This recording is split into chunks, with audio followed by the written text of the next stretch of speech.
If you're getting ready to build your own PC, selecting a motherboard might seem pretty straightforward. You just pick something with a compatible socket that has the right aesthetic, and you're ready to go, right? No, not so fast. Even motherboards with the same CPU socket can be equipped with different chipsets that affect what features will be available to you. The good news is that typically motherboard manufacturers will indicate the chipset right in the model name so that you'll know exactly what you're getting. But the bad news is that unless you already know what they stand for, the confusing mix of letters and numbers conveys about as much meaning as a piece of abstract modern art. So let's demystify them then, starting on the Intel side. Team Blue assigns a letter to their chipsets, H, B, Q, Z, or X, along with a 3-digit number.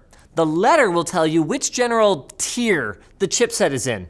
Starting at the bottom, H chipsets are lower end to mid-tier consumer grade chipsets, while B chipsets are technically geared more towards businesses. With that said, the distinction between H and B has eroded significantly in recent years. B chipsets used to provide more support for legacy features like conventional PCI for businesses that needed to use older parts. But these days, there's no significant difference between them, and either would be suitable for a budget to mid-range build. Q chipsets have actually kind of turned into the step up for entry-level PCs, and they support extra enterprise features such as remote management. If you want something on the higher end, you'll probably be more interested in the Z and X chipsets, which both feature full support for overclocking. So if you bought an unlocked processor, you'll want to choose either a Z or X series motherboard, with the latter found on Intel's upper tier high-end desktop or HEDT platform that supports CPUs with more memory channels, more PCI Express lanes, and extra processing cores. So that takes care of the letters. Now let's talk about the numbers. The first digit tells us which generation of chipset we're dealing with and whether it will be compatible at all with your processor.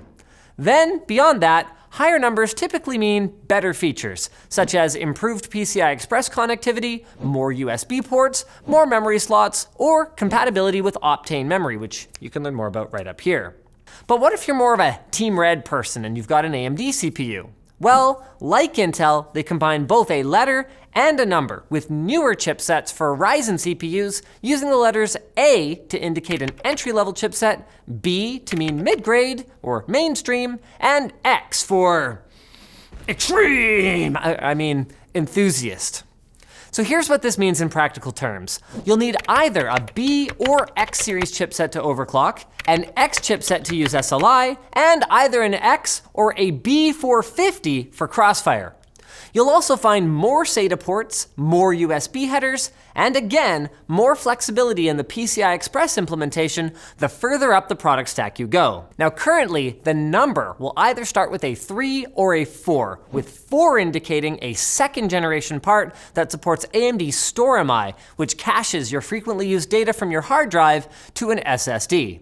Also of note is that currently, all Ryzen CPUs will work with all Zen chipsets, though a second-gen Ryzen chip might need a BIOS update to work with a 300 series motherboard. And as always, make sure you've at least got the sockets lined up, because a Threadripper chip is technically Ryzen Threadripper, but it won't work in a B450 board. So hopefully this episode has cleared things up for you, but if it hasn't and you're still super confused, I get it. This stuff is hard. There's no shame in just buying a laptop and being done with it. Speaking of being done with it, I'm not done telling you about our sponsor. Are you worried about a data breach exposing your financial information to seedy cybercriminals? Well then check out privacy.com/techwiki, we're gonna have that linked below, for a free, easy to use service that hides your credit card number. Privacy.com creates a virtual card number that is locked to whichever online store you're shopping at. So even if that store gets hacked, attackers cannot use your card elsewhere. And if they try, you'll actually get a push notification, so you'll never be in the dark. Cards are so simple to set up. Just link your virtual cards to your checking account or debit card and add a limit. That's all there is to it. Privacy.com also has a browser extension that autofills information for you when shopping online. And what's more, Privacy.com is PCI DSS compliant, uses military-grade encryption, and offers two-factor authentication. And since they make their money from merchants, Privacy.com is completely free for you. And they'll even give you $5 just for signing up. So check it out today at privacy.com/techquickie. We're gonna have that linked below. So thanks for watching, guys. Like, dislike, check out our other videos, and leave a comment with video suggestions. Also, don't forget to subscribe and follow, because if you forget, that might be an early sign that you are losing your memory. But that's okay, you can always download more. Hey!